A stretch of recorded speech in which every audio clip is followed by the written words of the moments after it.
Olá, eu sou a Vivi De Gaspari e eu quero apresentar para você a maletinha multiuso Poema. A maletinha multiuso Poema é uma peça muito versátil que tem diversas possibilidades de uso. O molde está disponível em dois tamanhos, pequeno e o grande. E aqui na parte de trás nós temos duas opções de bolso.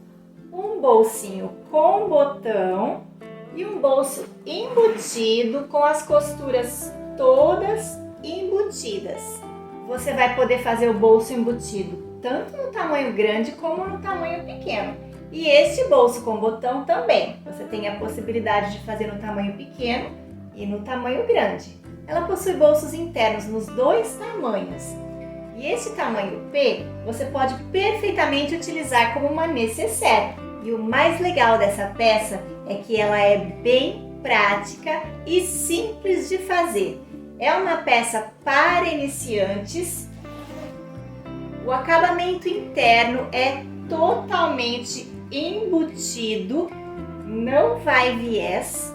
E você vai aprender uma técnica de costura no fechamento dessa peça que é bem legal. Aqui por dentro nós temos bolsinhos com elástico e aqui pode perfeitamente acomodar, por exemplo, os itens de manicure.